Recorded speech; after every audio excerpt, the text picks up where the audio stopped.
أعوذ بالله من الشيطان الرجيم بسم الله الرحمن الرحيم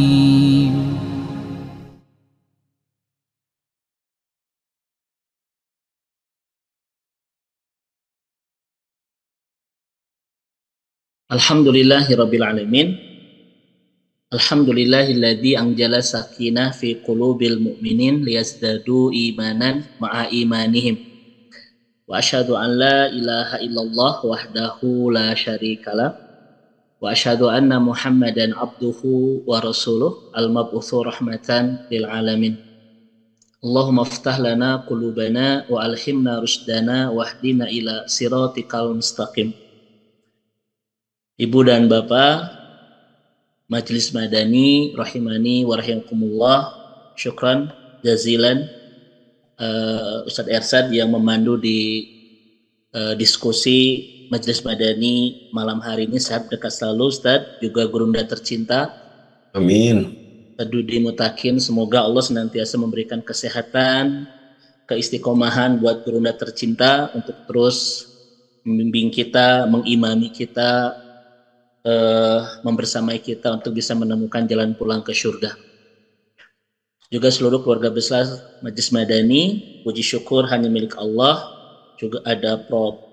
Azali, Prof. Enda, Prof. Iva, guru-guru tercinta kita, ada Ustadz Hashim, Ustadzah Imas, para asatidah kiram al-afadil, juga Bapak dan Ibu yang saya tidak bisa sebut satu persatu. Mudah-mudahan pertemuan iman kita di malam hari ini bersama gurunda tercinta kita Ustadz Dudi Mutakin untuk sejenak mengisi malam dengan bertolabul ilmi. Semoga Allah catat menjadi bagian terbaik, terindah dan tersempurna dari amal soleh kita di hari ini. Malam hari ini bahasan kita mungkin cukup ringan tetapi butuh perhatian. Kita akan membahas dan membincang masalah rumah tangga, yaitu masalah yang sangat diminati tapi menggelisahkan. Itu saja. Kenapa bahasan rumah tangga itu sangat diminati? Karena sangat dekat dan melekat dengan kehidupan kita sehari-hari, pasangan, anak, dan seterusnya. Dan ini adalah yang paling melekat dengan kehidupan kita setiap hari. Namun kenapa disebut paling menggelisahkan? Karena memang tidak semua yang saat ini membangun rumah tangga itu berhasil meraih sakinah, mawaddah, warahmah.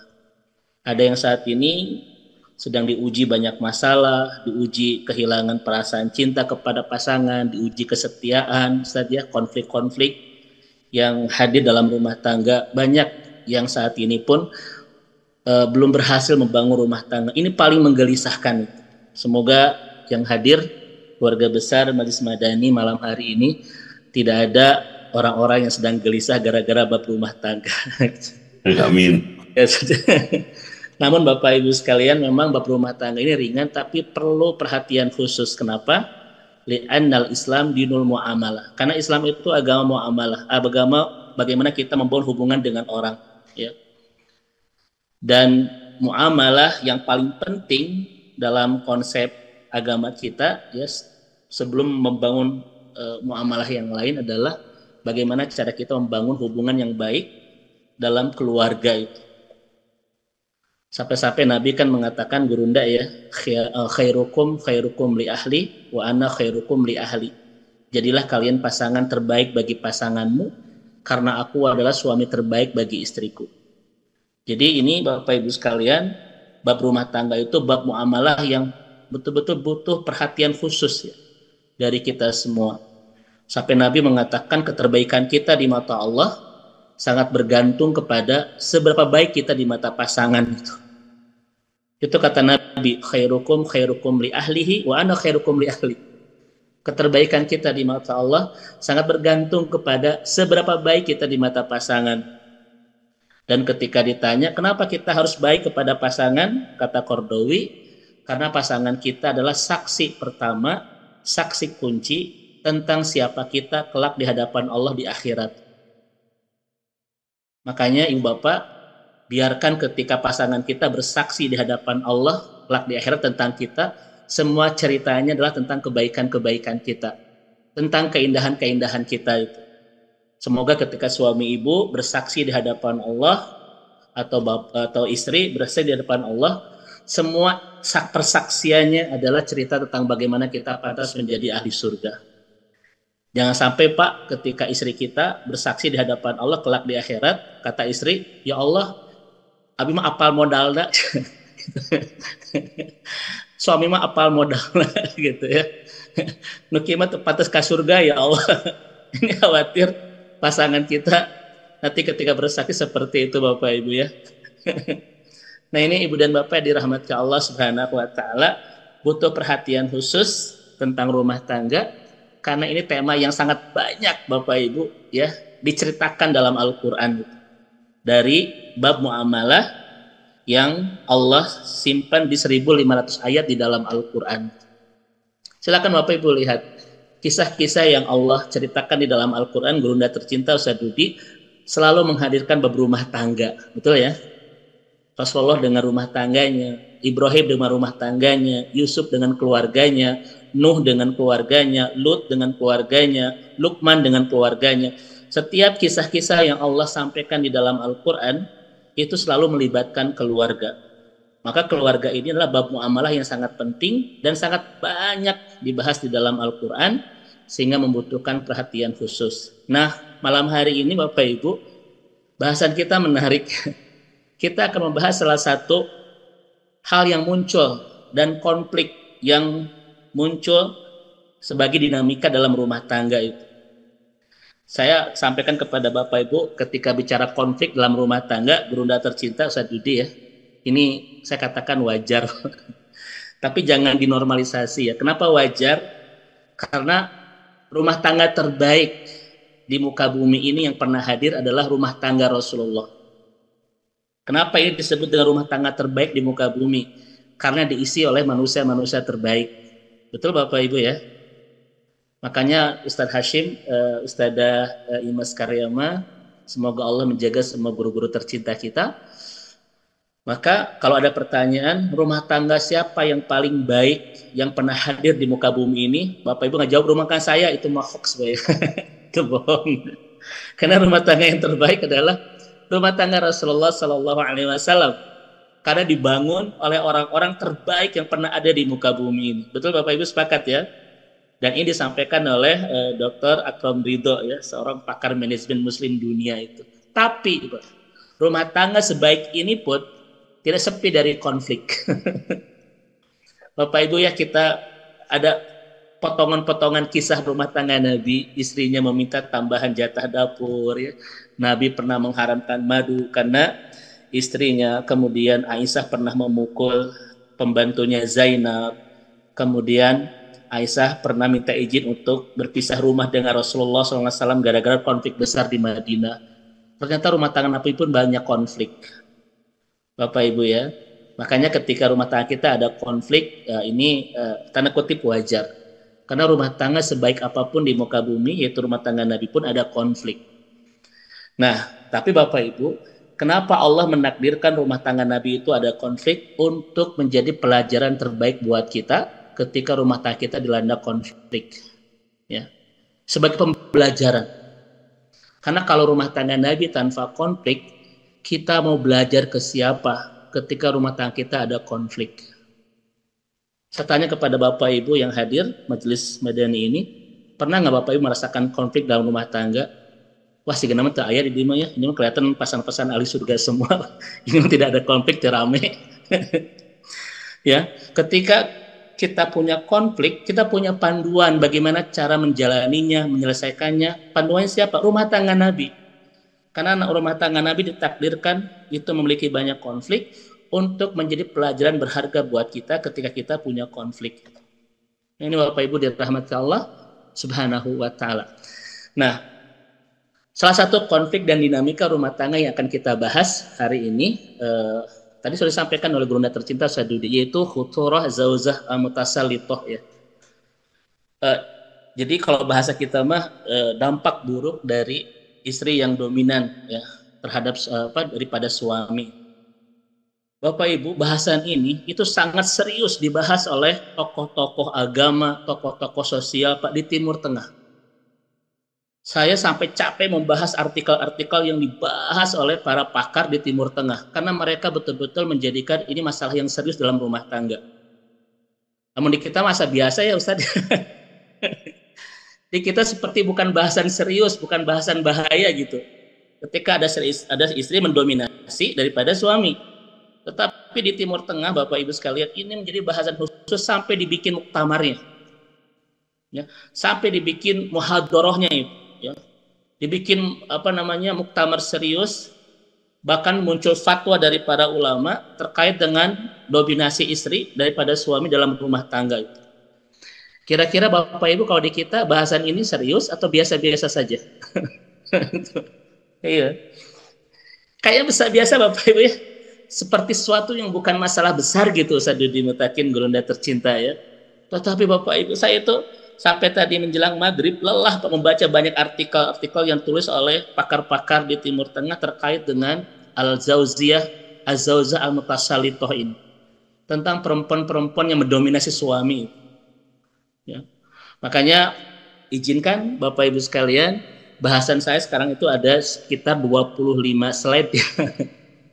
Ini saya akan membahas mungkin terkesan lebay karena saya membawa semangat ulama-ulama, pemikir-pemikir Timur Tengah dalam kasus ini. Jadi atau Ustaz Dedi serius pisan, nah, khawatir begitu Bapak Ibu ya. Padahal mah ini kan masalah yang sepele menurut saya. Ketika seorang istri mendominasi di dalam rumah, saya setuju dengan para cendekiawan dari Timur Tengah, termasuk guru-guru tercinta kita di sini, Prof. Azali, Prof. Iva, Prof. Endah, ya, semuanya, dan lain sebagainya, Ustadz Hashim, Ustadzah Imas, dan sebagainya. Ini masalah serius, Bapak Ibu sekalian. Makanya tidak serta-merta Gurunda tercinta Ustadz Dudi menghadirkan tema ini kalau ini tema biasa. Ini tema serius dalam rumah tangga Bapak Ibu sekalian. Sampai dibikin fatwanya, sampai dibikin hukumnya itu. Baik Bapak dan Ibu sekalian, mudah-mudahan 25 slide ini bisa selesai jam berapa ya? Jam 11, jam 12 Bapak Ibu ya, Masya Allah. Nanti kita lihat. Baik Bapak dan Ibu, tentang perempuan yang mendominasi itu. Dalam bahasa Arab disebut dengan az-zawzah mutasallithah. Ini dalam definisinya adalah perempuan yang mendominasi itu Bapak Ibu, perempuan yang mengatur, perempuan yang yang tidak mendengar pendapat suami, bahkan memaksakan pendapat sendiri, tidak mudah menerima saran dari pasangan, mengatur keuangan Bapak Ibu ya, mengatur aktivitas suami, pengusup wae suami teh sieun Bapak Ibu sekalian begitu. Mendominasi, dia mengatur, dia menguasai Bapak Ibu ya, dia memaksakan pendapat, dia mengatur keuangan rumah tangga, tidak mudah menerima saran dari pasangan, memaksakan kehendak, bahkan sampai terjadi banyak perdebatan Bapak Ibu ya dalam rumah tangga dengan pasangan. Ini di antara definisi tentang az-zawzah mutasallithah. Nah, sebelum kita bahas bagaimana para ulama menghadapi dinamika ini, kita lihat dulu Bapak Ibu secara sosiologi ya, bahwa ternyata dalam hasil muktamar beberapa cendekiawan kita di Timur Tengah, Ibu Bapak sekalian, ternyata kalau az-zawzah mutasallithah, perempuan yang dominan itu ya melebihi suaminya, itu akan memunculkan banyak efek tidak baik. Dan mohon nanti guru-guru tercinta kita mungkin nanti bisa mengkritisi atau mendiskusikan kembali ya hasil temuan-temuan dari para cendekiawan kita di Timur Tengah. Bapak Ibu, efek buruk ya. Sebelum saya nanti membahas tentang hukumnya ya, tentang bagaimana cara kita menurunkan ya dominasi seorang istri sehingga terjadi dalam rumah tangga itu yang disebut dengan al-ihtiram al-mutabadil gitu ya. Apa itu ihtiram mutabadil nanti akan kita bahas Bapak Ibu. Di antara dampak buruk yang sudah dianalisa oleh para cendekiawan kita terkait dengan az-zawzah mutasallithah, perempuan yang dominan ini Bapak Ibu adalah yang pertama adalah ini kan belum kelihatan, mohon maaf sebentar. Nah ini Bapak Ibu sekalian ya, jadi syu'ur az-zawj bil azzi wa fuqdanil ihtiram, minal azzi ya wa fuqdanil ihtiram. Jadi Bapak Ibu, efek buruk dari perempuan yang zauzah mutasalito itu salah satunya adalah si laki-laki itu dia akan merasa dia lemah, tidak berdaya sekalian, ya. Bahkan Bapak Ibu yang dirahmati Allah Subhanahu wa taala, dia akan kehilangan kemuliaannya, harga dirinya di tengah-tengah keluarga itu. Makanya nanti akan muncul Bapak Ibu ya, suami-suami takut istri. Ini Bapak Ibu dampak buruk ya dari zauzah mutasalito dalam rumah tangga. Seorang laki-laki nanti kehilangan apa? Dia akan merasa lemah, tidak punya harga tidak punya harga diri, kehilangan kemuliaan. Dia merasa lemah, Bapak Ibu merasa betul-betul di bawah istri itu. Kemudian Bapak Ibu juga ada mengitira bil khata. Kalau istri Pak zauzah mutasalito, dia mendominasi, dia sulit untuk minta maaf ketika membuat kesalahan itu. Makanya ada pilihan. Seorang istri itu minta maaf sama suami atau ngebedahkan lautan. Dia milih ngebedahkan laut, Bapak Ibu. Ini contoh sekalian gitu ya. Betapa sulit seorang istri untuk meminta maaf kepada suami ketika dia terbangun mental az-zauzah mutasalito, istri yang dominan itu. Ya. Padahal ibu-ibu, punten ibu-ibu di sini ya Bu ya. Kalau ibu ingin semakin dicintai oleh seorang suami, saya dapat ilmu ini ilmu ini tidak penting tapi saya sampaikan karena yang mengatakannya seorang pakar rumah tangga muslim modern. Kalau seorang istri ingin lebih dicintai oleh suami harus banyak minta 3 hal katanya Bunda Marlina. Harus banyak minta 3 hal. Yang pertama, ini bukan minta yang lain Bapak Ibu ya. 1, minta didoakan. 2, minta dinasehati, yang ketiga minta dimaafkan. 3 permintaan ini yang seorang istri pinta kepada suami, suami akan makin jatuh cinta dan makin sayang sama istri. 1, minta didoakan, ayah doakan ibu badai besar uyahnya kadinya, doakan di jalan mudah-mudahan selamat, gitulah ibu ya. Yang kedua, minta dinasehati, ayah sok nasihati ibu, bagaimana caranya jadi istri yang baik, yang soleha buat ayah. Kira-kira suami senang nggak Bapak Ibu sekalian? Itu senang walaupun dalam hati istri pret gitu ya Bapak Ibu. Ayah doain saran itu. Dan yang ketiga, minta dimaafkan. Ya ayah maafkan kalau ibu banyak salah. Ketiga permintaan ini yang disampaikan kepada suami akan membangun perasaan sayang yang begitu indah dari suami ke istri. Jadi harus banyak minta, tapi jangan minta sembarangan ya. Kalau minta iPhone 17 Pro misalnya, saya tidak jamin suami makin sayang Bapak Ibu. Nah, ini sekalian ya. Kemudian at-tafarrud bil qararat Bapak Ibu, selalu memaksakan kehendak, terbangun mental, tidak mudah menerima saran, selalu mudah membantah dan memaksakan kehendak pribadi. Itu akan muncul ketika seorang istri memang sudah terbangun mental mutasalitoh, dominan. Kemudian Bapak Ibu at-tafahur bil injizazat bitashur zauz at-taksir, memperlihatkan keunggulan dia kepada suami untuk membuat suami itu Bapak Ibu makin ciut gitu ya. Makin di bawah dia gitu. Keunggulan, keunggulan kantornya, akademiknya, penghasilannya, itu membuat suami itu makin itu makin rendah. Kemudian Bapak dan Ibu, dia akan menguasai harta ya. Menguasai keuangan rumah tangga. Ini dampak buruk ya. Kemudian bahkan akan menghancurkan hubungan suami istri, membuat keretakan, ketidakharmonisan, kehilangan ihtiram mutabadil kata para ulama. Makanya Bapak dan Ibu dirahmati Allah Subhanahu wa taala, kita lihat kata para ulama. Nah, ini Bapak Ibu sekalian. Ya. Bahwa tujuan terbesar dalam Islam itu adalah tahqiq al-istiqrar an-nafsi. Jadi betul-betul menghadirkan ketenangan, ketentraman ya untuk pasangan itu. Itu tujuan sebuah pernikahan yang Allah sebut dengan litaskunu ilaiha di surah Ar-Rum ayat 21. Tapi ini akan hilang ketika muncul mental zauzah mutasalito, istri yang dominan. Suami merasa tertekan, tidak bebas Bapak Ibu sekalian ya. Mau mancing lagi susulumputan begitu ya. Tengah malam keluar rumah kabalongnya gitu ya, biar nunggu dulu istrinya tidur gitu.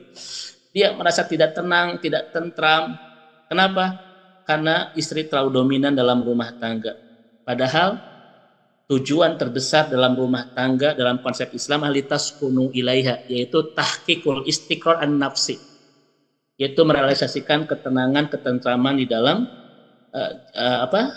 jiwa pasangan Bapak Ibu. Dan kalau ini tidak tercipta, maka keluarga bukan seindah surga, tapi seram neraka. Ini kata ulama. Kemudian Bapak Ibu sekalian, bahkan di Mesir Bapak Ibu ya, bahkan di Mesir Pak Bu, bahkan di Mesir itu gara-gara seorang istri terlalu dominan kepada suami, terjadi di Iskandaria Pak. Seorang suami membunuh istrinya karena dia merasa terus terhina oleh istrinya, tertekan dan tidak bebas. Dia memberontak, kemudian dia membunuh istrinya itu. Ini Bapak sekalian ini akan dampak-dampak buruk dari sebuah mutasallitoh ya, zauz gitu. Bapak Ibu, ini Mesir yang benar. Mesir itu Bapak Ibu sekalian, nanti Bapak Ibu coba dicek kembali. Mesir itu satu negara yang bikin undang-undang ya, seluruh rumah itu harus atas nama istri. harus atas nama istri. Ini kenapa harus atas nama istri sertifikat rumah itu Bapak Ibu sekalian? Ini bukan karena mengacu sunnah Nabi ya. Nabi kan tidak ada rumah. Semua rumah-rumah yang ada itu atas nama istri kan. Tetapi di Mesir itu Bapak Ibu tingkat al-inab al-usari, tingkat kekerasan dalam rumah tangga, tingkat perceraian itu sangat tinggi sekali untuk dunia Islam di Afrika. Tinggi sekali. Melebihi Sudan, Libya, Maroko, Aljazair dan seterusnya. Maka oleh pemerintah dibikin Bapak Ibu undang-undang sertifikat rumah itu atas nama istri. Kenapa? Ketika seorang suami Bapak Ibu melakukan KDRT atau menceraikan istrinya, kira-kira siapa yang keluar rumah? Siapa yang keluar rumah Bapak Ibu? Suami itu ya. Makanya dibikin undang-undang semua sertifikat atas nama istri untuk menekan angka al-inaf al-usari, kekerasan dalam rumah tangga, tingkat perceraian dan seterusnya. Kira-kira ibu-ibu di sini sepakat kalau kita bikin undang-undang semua rumah itu atas nama kita, atas nama istri, Bu, sepakat? Tapi kita sebagai laki-laki belum tentu sepakat ya, kita mau istikharah dulu. Sekalian ya, sampai terjadi pembunuhan Pak. Kenapa? Karena seorang istri terus merasa tertekan, direndahkan, Bapak Ibu, dibully oleh suami, istri yang dominan, padahal dia memberontak, kemudian dia bunuh istrinya. Wa'iyadzubillah. Inilah dampak-dampak buruk hasil penelitian para ulama kita terkait dengan az-zaujah al-mutassilatah, seorang istri kalau dia sudah mendominasi di rumah ya daripada suaminya. Nah, saya Bapak Ibu mohon izin akan menyampaikan dulu terkait dengan penyebab ya. Nanti kita bahas tentang hukum-hukumnya. Ternyata Ibu dan Bapak yang Allah rahmati, Majelis Madani, ada beberapa faktor Pak yang membuat seorang istri itu dominan dan dia mendominasi suaminya, mengaturnya Bapak Ibu sekalian ya, bahkan memerintahnya, bahkan membantahnya. Bahkan kata Rasulullah SAW, Ibu dan Bapak sekalian, ada salah satu dosa terbesar, dosa besar tetapi dianggap biasa oleh istri, yaitu menolak suami ketika diajak untuk al-jima Bapak Ibu sekalian ya. Kenapa itu disebut dosa besar? Karena akan menghadirkan, kata Nabi, murka dari Allah. Kalau Bapak Ibu sudah menemukan hadis Allah melaknat, Allah murka, itu termasuk dosa-dosa besar ya. Dan ketika seorang istri menolak suami untuk mubasyarah, untuk berhubungan, itu membuat Allah murka Bapak Ibu. Dan ini termasuk dosa besar. Tetapi karena di kita Bapak Ibu sekalian ya sudah terbangun mental istri mendominasi, asal tidak merasa dosa ketika menolak suami. Ayah capek, ayah angkat kan gitu sekalian ya. Kecuali memang kalau ibu punya alasan-alasan syar'i ya yang bisa yang membuat menolak. Ketika tidak punya alasan syar'i, maka penolakan seorang istri kepada suaminya itu mendatangkan murka Allah. Dan semua ulama sepakat ketika ada kata melaknat, murka, itu semua termasuk dosa besar itu. Tapi kan di antara istri-istri kan ya, di antara kita kan, saya bukan istri Bu ya, punten. Kadang itu bukan merasa dosa besar ya menolak suami ketika mengajak untuk mubasyarah kan, untuk berhubungan gitu. Ini terjadi Bapak Ibu sekalian ya. Ayah asaharoream gitu ya. Wa'iyadzubillah. Bapak Ibu, mari kita lihat apa saja sih dampak, ya, apa penyebab seorang istri itu dalam negara-negara Timur Tengah, bahkan di kita Bapak Ibu sekalian ya, itu muncul mental yang disebut dengan mutasalitoh, dominan melebihi suami. Yang pertama syahsyiatu zauj ad-dhaif, yaitu karena suaminya itu lemah, Pak. Suaminya nggak tegas, suaminya itu Bapak Ibu lemah. Dan lemah ini kata ulama bisa lemah ilmu, bisa lemah jabatan, bisa lemah kedudukan, bisa kepintaran kan. Maka suami yang lemah itu rentan untuk membuat istrinya itu mutasalitoh, dominan itu. Ketika suami tidak tegas, suami Bapak Ibu tidak tidak kuat ya, dia lemah ilmu, dia lemah sosialnya, dia lemah. Apalagi misalnya Bapak Ibu sekalian lemah kekayaan, itu bisa membuat seorang istri itu mutasalitoh. Yang kedua adalah penyebab terjadinya istri yang dominan itu adalah ada mutakafu baina zaujain. Adanya ketidaksekufuan antara suami dan istri, Pak. Makanya Bapak Ibu dalam kajian-kajian tentang fikih munafkahat, fikih pernikahan di dalam Islam, ternyata sekufu itu menjadi hal yang perlu diperhatikan. Kesetaraan, equality itu, ya. Walaupun nanti kita bahas ini equality dalam bab apa itu.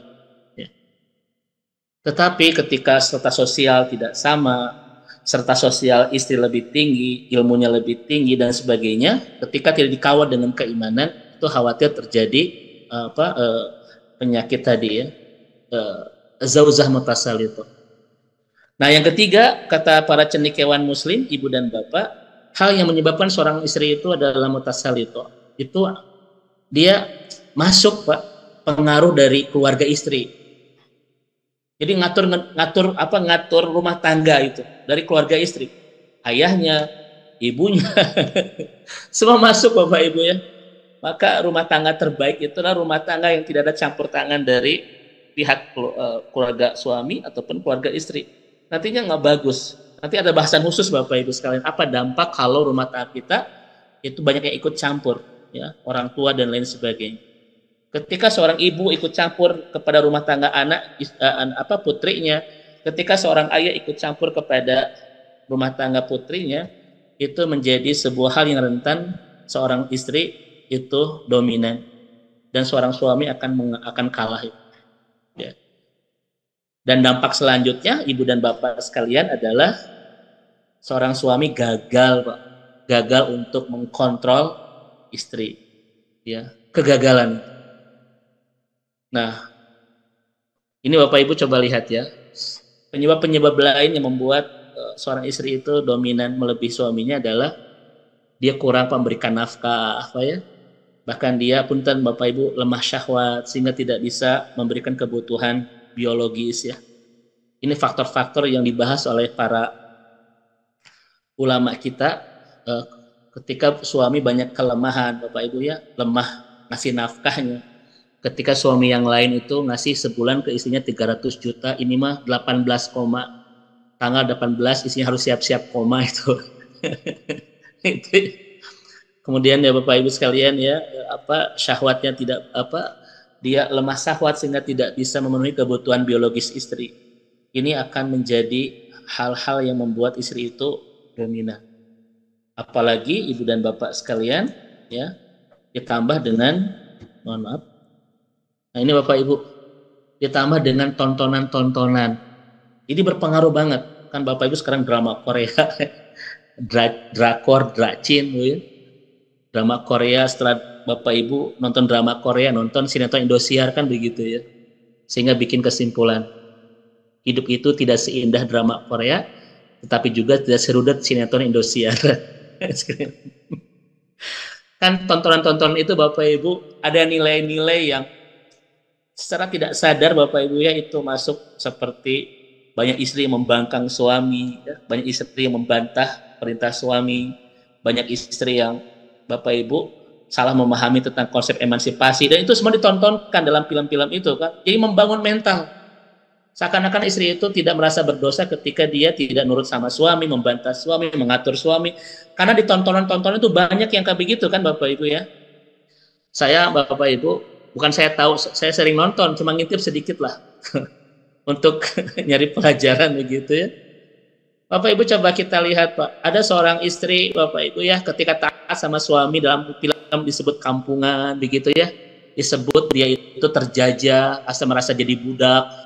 Itu nilai-nilai itu yang dimasukkan di dalam tontonan-tontonan itu. Ketika ada seorang istri saat sama suami, Bapak Ibu tidak banyak keluar rumah, dianggapnya kurang gaul, terjajah, tidak merdeka, asa budak. Nilai-nilai itu yang dirusak oleh film. Ya, apalagi punten ibu-ibu di sini kan, tonton-tonton kita banyak Bapak Ibu ya. Itu nilai-nilai itu yang membuat seorang istri pada akhirnya seperti itu ya. Mustasal itu.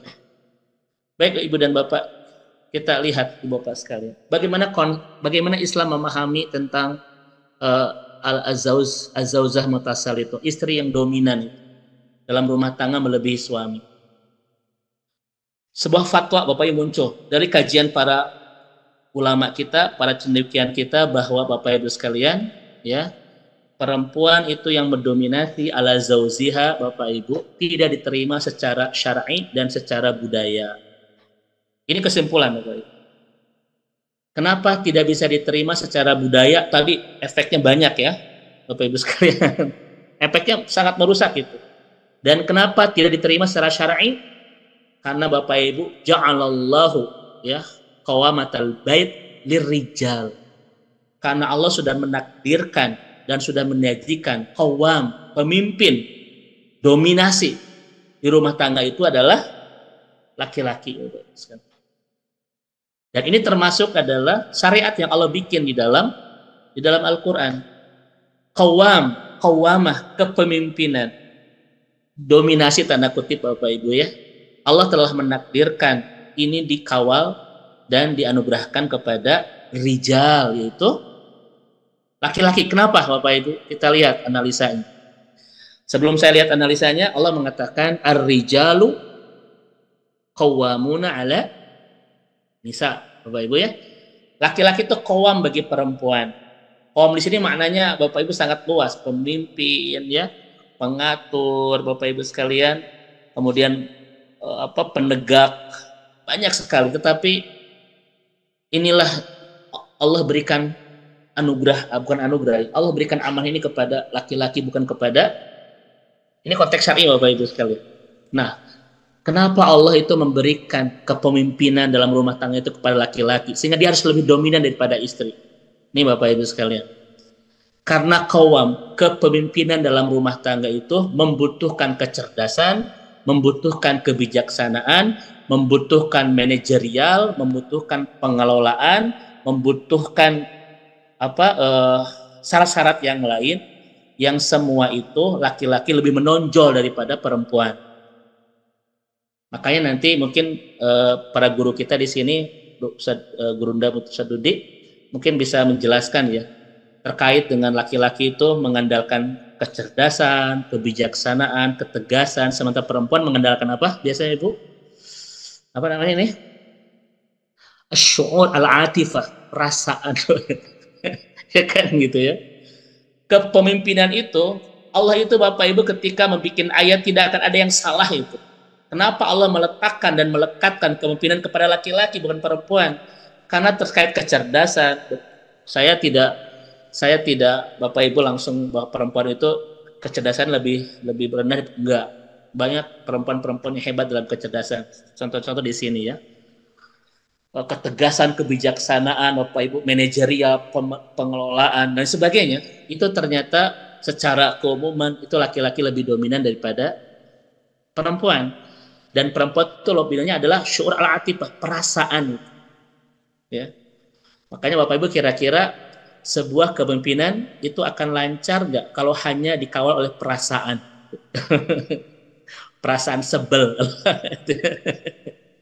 Itu kira-kira bagaimana ya? Masya Allah itu. Nah Bapak Ibu sekalian ya, kemudian dalam kepemimpinan ini kan Bapak Ibu, kepemimpinan itu kan nanti pada akhirnya dia akan memberikan nasihat, membimbing Bapak Ibu ya, merawat, mengatur, memelihara. Kullu hadhil umur tata'allaqu birijal. Semua itu sangat berkaitan dengan laki-laki. Ya. Karena kepemimpinan itu harus datang dari kecerdasan, kebijaksanaan, ketegasan yang harus memberikan nasihat, membimbing, memberikan nafkah, merawat keluarga. Itu semuanya adalah tata'allaqu birijal. Sama terkait dengan laki-laki itu. Walaupun Bapak Ibu sekalian, mari kita lihat, walaupun kita potret dulu rumah tangga Nabi bagaimana ya. Tidak lantas ketika kita menjadi kaum semena-mena.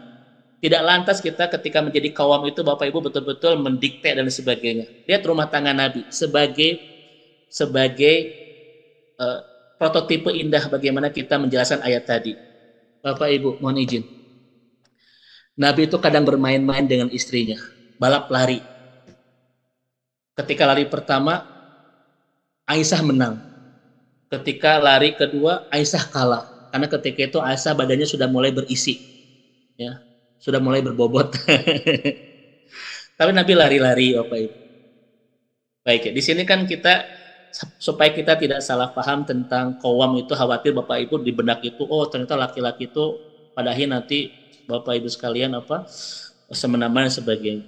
Bapak Ibu sekalian, Aisyah ketika menikah bersama Nabi itu masih kecil, sehingga masih senang main boneka. Dan dia sering mengajak teman-temannya, Bapak Ibu sekalian, untuk main boneka di rumah Rasulullah SAW. Kebayang seorang ibu main boneka. Apakah Nabi larang ketika Aisyah senang main boneka? Tidak, Bapak Ibu. Nabi tidak membunuh perkembangan psikologis Aisyah. Aisyah itu menikah memang dari sejak kecil, tapi tidak ada satupun pertumbuhan Aisyah yang Nabi bunuh. Main-main, Bapak Ibu sekalian. Balap lari dengan Rasulullah, main boneka.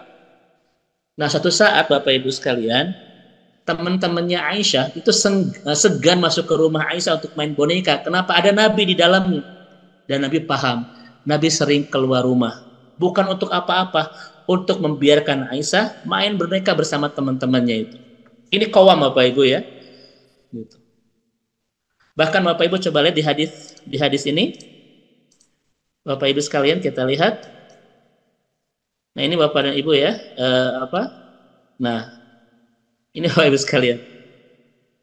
Ketika Rasulullah itu melihat orang-orang Habasyah sedang bermain pedang Bapak Ibu ya.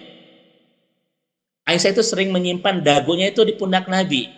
Jadi nonton Bapak Ibu di pundak Nabi gitu ya. Melihat latihan perang orang-orang Habasyah. Orang-orang Ethiopia. Aisyah menyimpan pundaknya di sini. Kata Nabi, sudah belum? Belum. Nabi diam, Bapak Ibu sekalian. Tanya lagi, Aisyah sudah belum? Belum. Nabi tidak cangkel atuh. Nggak begitu, Bapak Ibu. Ini qawam. Nabi terus di sini. Kata Nabi yang ketiga, Aisyah sudah belum? Belum. Sampai-sampai Aisyah sendiri, Bapak Ibu, yang melepaskan dagunya di pundak Nabi karena dia sudah merasa bosan melihat latihan perang. Nabi tidak Bapak Ibu. Cangkel atuh. Tidak itu. Ya. Ini qawam Nabi Bapak Ibu sekalian. Bahkan kita lihat hadis ini. Ini hadis riwayat Imam Muslim. Bapak Ibu. Kata Aisyah. Ketika aku minum Bapak Ibu dalam keadaan haid. Kemudian aku berikan gelas itu kepada Rasulullah SAW. Kemudian Ibu fayadau fahu ala maudi'i fiyya. Nabi letakkan bibirnya di bekas bibirku dalam gelas itu. Padahal kondisi Aisyah sedang dalam keadaan haid. Betapa jadi laki-laki itu bukan takut istri, memuliakan istri Bapak Ibu sekalian. Itu qawam, walaupun qawam, tapi begini yang diajarkan Nabi. Aisyah lagi haid, Pak. Aisyah minum, kemudian gelas itu diberikan ke Nabi. Fayadau fahu ala maudi'i fiyya, kata Aisyah. Nabi meletakkan bibirnya di bekas bibirku di gelas itu. Kira-kira ibu-ibu di sini, Bu, gelas bekas suami dikumahakeun heula. Kalau Nabi itu disimpan bibirnya di gelas bekas Aisyah. Ini kira-kira ibu gelas bekas suami dikumahakeun, dicuci 7 kali. Apa hukumnya? Mughalladhah, naudzubillah. Hadis ini Bapak Ibu untuk membantah kebiasaan orang-orang Yahudi yang kalau istri di kalangan Yahudi itu haid, itu harus pahzur, harus harus diusir itu. Tidak boleh makan bareng, Bapak Ibu, tidak boleh ngobrol bareng, harus dipisahkan. Dan Nabi, Bapak Ibu, itu bantah semua tradisi itu. Ketika Aisyah sedang haid, Nabi peluk, Nabi tidur bareng, Bapak Ibu ya, dipeluk, tapi tidak berhubungan. Nabi minum di gelas bekas bibir Aisyah radhiyallahu anha. Ini kaum Bapak Ibu tidak semena-mena, ya. Kemudian kita lihat istri Nabi Bapak Ibu sekalian yang dirahmati Allah Subhanahu wa taala, yaitu Sofia binti Huyai. Cantik tapi pendek, sehingga Sofia ini susah untuk naik unta. Di hadis Muslim, apa yang Nabi lakukan? Bapak Ibu, Nabi jatuhkan lututnya, Bapak Ibu sekalian, untuk ditaiki oleh Sofia agar Sofia bisa naik unta. Setingkat kaum Pak itu menjatuhkan lutut agar istrinya bisa naik unta itu. Makanya ibu-ibu di sini, Bu, setiap naik mobil bilang, "Ayah jongkok," gitu. Itu sunnah Nabi itu. Ini kaum Bapak Ibu. Rasul bermain-main dengan Aisyah. Rasul membiarkan Aisyah itu main boneka. Rasul indah, tetapi tetap Bapak Ibu, walakin kullu hada yakunu qawwaman minar rijal. Tetap bagaimanapun laki-laki itu pemimpin, Bu. Ya, laki-laki itu pemimpin, ya harus menasehati, membimbing, memberikan ketegasan, bahkan memberikan hukuman seperti ini. Bapak Ibu coba lihat di ayat ini. Ternyata ketika seorang istri berbuat khilaf, Bapak Ibu sekalian, kata Allah kepada laki-laki itu yang pertama adalah apa Bapak Ibu sekalian? Fa'iduhunna. Kedua, wahjuruhunna fil madaji'. Yang ketiga, wadribuhunna. Nah, begitu. Pertama nasihati, kedua pisah ranjang, Bapak Ibu sekalian. Pisah ranjang itu bukan isinya di Bandung, suami Jakarta, bukan begitu ya. Dan yang ketiga adalah wadribuhunna, pukul. Tapi pukulnya itu pukul mendidik, bukan pukul nyakiti, Bapak Ibu. Ya. Ya mukul kulingis gara Bapak Ibu sekalian. Wa iyadzubillah kan. Bapak Ibu di Amerika dengan negara Eropa, 87% perempuan-perempuan yang korban KDRT itu masuk rumah sakit. Kebayang nggak sekeras apa kekerasan laki-laki kepada mereka itu? Apa kata Aisyah? Tangan Nabi tidak pernah dipakai untuk memukul istrinya. Bahkan kata Anas bin Malik, aku bersama Nabi 10 tahun di Madinah, tetapi tidak pernah melihat Nabi itu marah kepada istrinya. Ini kaum Bapak Ibu dirahmati Allah Subhanahu wa taala ya. Satu sisi seorang perempuan Bapak Ibu tidak boleh kaum dalam rumah tangga karena itu sudah aturan syariat. Tadi saya dulu jelaskan kan gejala psikologisnya. Kaum diamanahkan kepada laki-laki, tetapi laki-laki dengan amanah kaumnya tidak boleh semena-mena. Ya, ini kisah-kisah Nabi yang sangat indah dengan istrinya. Nah, kenapa tidak boleh semena-mena, Bapak Ibu, walaupun kaum itu dari seorang suami? Karena Allah mengatakan bima faddalallahu ba'dahum ala ba'din. Karena laki-laki dan perempuan itu punya keistimewaan, kespesialan masing-masing. Karena laki-laki dan perempuan punya kespesialan masing-masing, maka ikatan dalam rumah tangga itu harus menjadi ikatan yang disebut dengan tafahum, ta'awun, tasyawur, Pak. Saling memahami, saling bantu, saling musyawarah, saling dialog, saling diskusi, saling komunikasi. Kenapa? Bima faddalallahu ba'dahum ala ba'din. Jangan-jangan ketika seorang suami itu menjadi kawam, dia semena-mena Bapak tujuk-tujuk langsung, tidak dalam Islam itu. Karena harus terjadi al-ihtiram at-tabadu, saling menghormati, saling di sana bangun komunikasi, saling pengertian, musyawarah Bapak Ibu ya. Seperti yang Nabi sering lakukan dengan Ummu Salamah, Nabi lakukan dengan Sofia, bahkan Nabi lakukan juga dengan Aisyah dan istri-istri yang lain. Nabi bermusyawarah ya. Kenapa? Karena memang laki-laki itu qawwam, tetapi Allah lanjutkan ayatnya, bima faddalallahu ba'duhum ala ba'din. Laki-laki punya kespesialan, perempuan punya kespesialan, ayo saling ihtiram al-mutabadil di antara pasangan. Itu konsep Islam, Bapak Ibu sekalian. Masya Allah ya. Nah, Ibu dan Bapak yang dirahmati Allah subhanahu wa ta'ala. Nah, sekarang Ibu dan Bapak, inilah syariat yang diatur di dalam rumah tangga terkait dengan dominasi. Ternyata dominasi itu diberikan kepada laki-laki, karena laki-laki soal ketegasan, manajerial, bla bla bla, yang tadi saya sudah sampaikan itu lebih aktar daripada perempuan. Tapi saya Bapak Ibu demi Allah tidak merendahkan perempuan. Perempuan itu istimewa sekali dalam kacamata Islam ya. Sampai-sampai perempuan itu Bapak Ibu diangkat oleh Allah menjadi nama khusus di dalam Al-Quran. An-Nisa. Tidak ada agama yang sangat memuliakan perempuan kecuali Islam. Bapak Ibu coba lihat agama-agama yang lain. Bagaimana perlakuannya kepada wanita. Terutama sebelum Islam itu. Cuma agama ini yang mengangkat derajat perempuan ke tingkat yang sangat mulia di sisi kemanusiaan dan peradaban. Bapak Ibu di Cina dulu ya, sebelum masuk di Yunani. Bahkan ada diskusi untuk membicarakan perempuan ini manusia atau bukan. Saya punya kajian Bapak Ibu tentang Manzilatul mar'ah qoblal Islam, tentang kedudukan perempuan sebelum Islam. Ini ada bahasan khusus itu. Ternyata mengerikan sekali ya tentang perempuan dalam konsep-konsep agama-agama selain Islam. Contoh Bapak Ibu dalam tradisi Hindu misalnya, dan tradisi Hindu itu yang ekstrim, ketika suami itu meninggal, si istrinya harus ikut ke kuburan, harus sama-sama dikuburkan.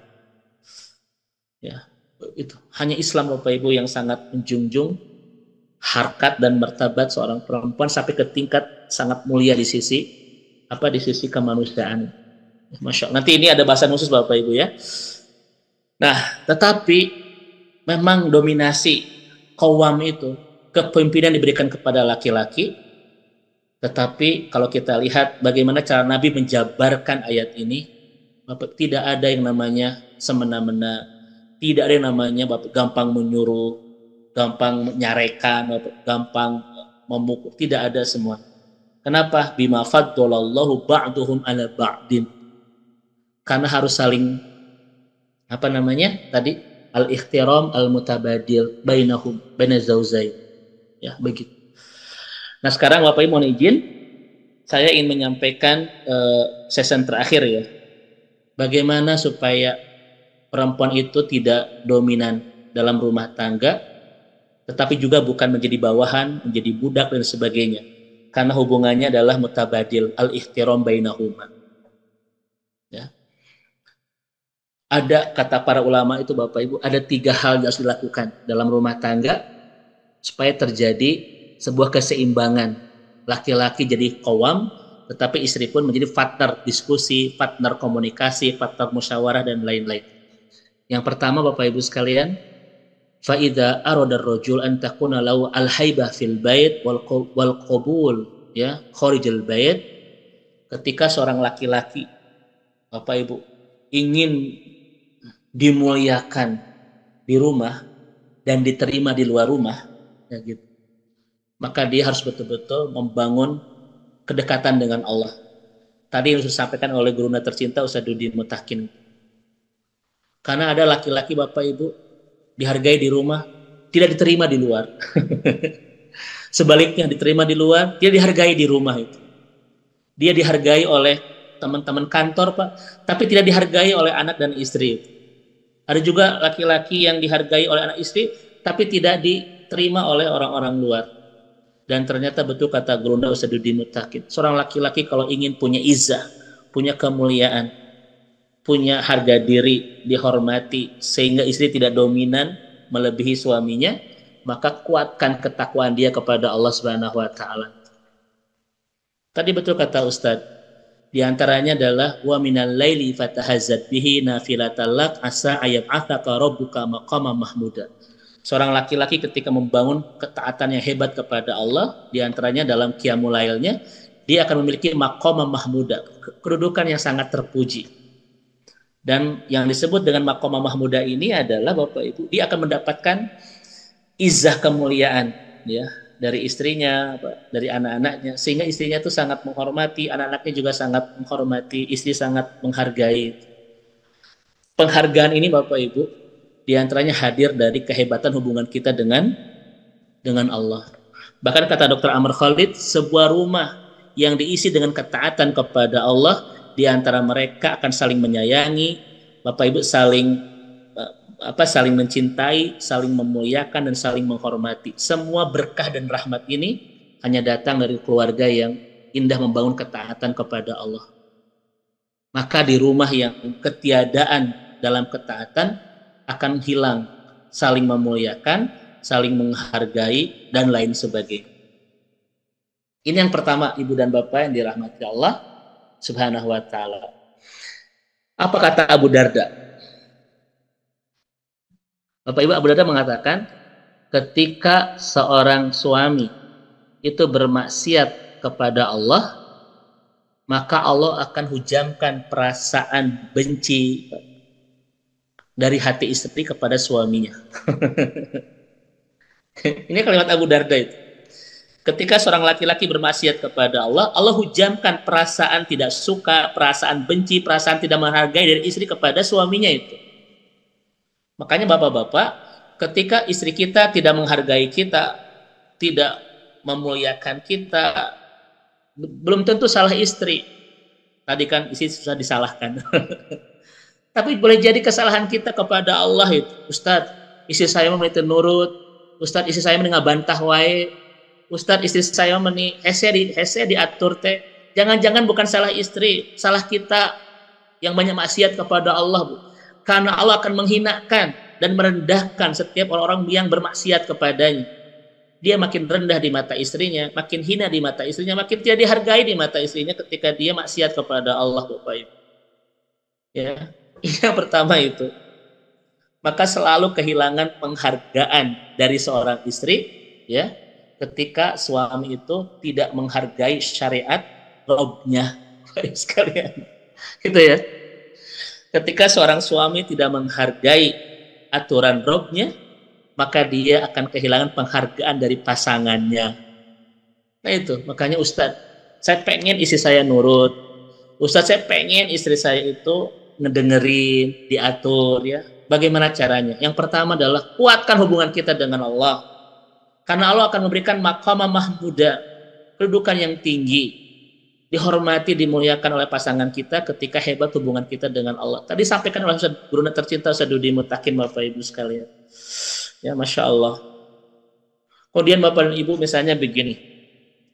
Kenapa anak-anak itu Bapak Ibu ya tidak nurut sama kita? Ternyata Bapak Ibu ada kesalahan yang kadang kita tidak sadari ya. Kalau ingin punya anak yang nurut sama kita, lakukan dua hal. Kita harus indah dalam nurut kepada Allah, dan kita harus nurut kepada, maksudnya kita harus baik kepada orang tua kita. Siapapun yang tidak baik kepada orang tua kita, itu semuanya hutang yang akan dibalas oleh ketidakbaikan anak-anak kita kepada kita. Makanya kata ulama Bapak Ibu, birrul walidain dinun wa dainun. Berbuat baik kepada orang tua itu agama dan hutang. Kenapa disebut agama? Karena untuk bisa berbuat baik kepada orang tua itu butuh agama.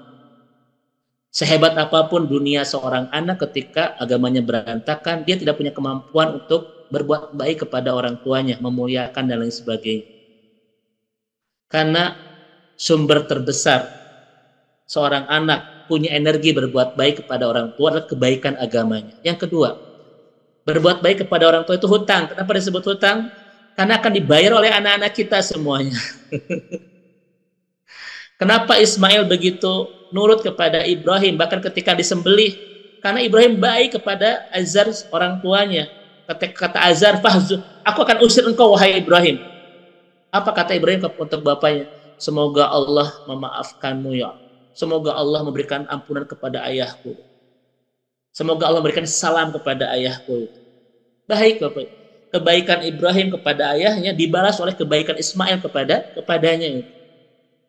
Makanya ketika kata Ibrahim, "Wahai anakku, aku bermimpi menyembelih kamu." Kata Ismail, "Ya abati, if'al ma tu'mar, satajiduni insyaallah minas sabirin." Laksanakan saja. Sampai ketika disembelih saja anak nurut, Bapak Ibu, coba bayangin. Sehebat apa orang tua kayak Ibrahim itu. Dari mana itu semua? Dari keindahan kebaikan dia kepada ayahnya. Silakan Bapak Ibu malam ini praktekkan ke anak-anak, bilang, "Tadi malam Bapak atau Ibu bermimpi menyembelih kamu." Kira-kira jawaban anak kita apa, Bapak Ibu? Paling dia akan menjawab yang sama. "Aku pun mimpi yang sama." Itu sedih. Nah, ini yang pertama. Makanya tadi ketika Gurunda menyatakan bangun tahajud, saya luluh Bapak Ibu ya. Emang ini yang pertama harus kita bangun. agar istri betul-betul tidak mendominasi dan agar suami itu betul-betul punya izzah Bapak Ibu ya, yang akan menjadi dihargai, dimuliakan oleh istri dan anak-anaknya. Yang kedua Bapak Ibu sekalian, ada 3 ya, saya percepat. Bapak Ibu yang ketiga, bagaimana caranya supaya seorang suami itu Pak mengambil peran kepemimpinan dalam rumah agar tidak diambil oleh istri ya. Bapak Ibu yang kedua adalah kata para ulama, Bapak Ibu bangun segala hal tentang kepemimpinan yang harus dimiliki oleh suami agar istri itu nanti merendahkan dominasinya. Itu kata ulama Pak Ibu. Jadi seorang suami wajib membangun segala hal tentang qawam. Ya. Tadi kan Bapak Ibu ya, ilmu harus kuat, agama harus bagus ya. Manajerial di rumah juga harus bagus, ketegasan, kebijaksanaan harus bagus. Bahkan kata ulama, ketika kita lemah syahwat, wajib berobat itu Bapak Ibu. Ya. Itu kata para ulama, disampaikan Bapak Ibu sekalian. Karena itu akan berpengaruh kepada qawam ya. Nah di sini. Ini Bapak Ibu sekalian. Bahkan ketika Allah menguji kita dengan du'ful jinsi ya, fal yubadir ila ilaz nafsah wa islam gitu. Kata ulama Bapak Ibu, bahkan ketika seorang suami itu punya kelemahan soal syahwat gerunda ya, dia berobat cepat. Jangan sampai ada nilai-nilai kepemimpinan yang hilang dalam suami. Ketika dia misalnya lemah ngasih napakoh, ayo cinggiat deh ngagrebna. Karena kalau suami terus menguatkan qawamahnya, istri akan menurunkan dominasinya. Nah itu apa dan itu. Kemudian yang terakhir, tentu saja Bapak Ibu ya, tentu saja kata ulama, terus Bapak Ibu istri itu dikasih terus dibimbing ya. Kan perempuan itu terciptanya Bapak Ibu itu tulang bengkok ya. Bengkok ini falsafahnya dia harus terus dibimbing oleh kita. Tapi cara membimbingnya ya tulang itu kan begini pada gerunda ya, bengkok. Kalau kita luruskan secara paksa itu patah. Tapi kalau dibiarkan terus bengkok. Bagaimana caranya? Terus bimbing, terus arahkan dengan kelembutan sebagaimana Nabi memperlakukan istri-istrinya dalam bingkai tarbiyah Bapak Ibu ya. Kan Nabi itu mengajar istri itu tidak kamu itu terbalik, tidak begitu sekali. Lembut sekali gitu ya. Karena perempuan itu Bapak Ibu halus sekali ya, seperti tulang rusuk. Ketika kita luruskan dengan paksa dia akan patah. Itulah 3 langkah agar dominasi di dalam rumah itu tidak salah tempat. Laki-laki lah yang punya peran itu sebagai amanah dari Allah, dan jangan laki-laki itu lemah soal qawamah, nanti khawatir terambil alih oleh istri dan itu akan membuat ketidakseimbangan, ketidakharmonisan, bahkan bisa merusak rumah tangga dan anak-anak di masa depan.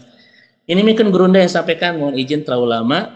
Itu yang saya sampaikan, mohon izin. Ini hanya menyampaikan kajian-kajian dari seminar para cendekiawan. Gerunda tetap saya untuk bab rumah tangga harus banyak belajar kepada gerunda tercinta Ustaz Dudi Mutaki. Ini mungkin Ustaz Ersad, saya persilahkan.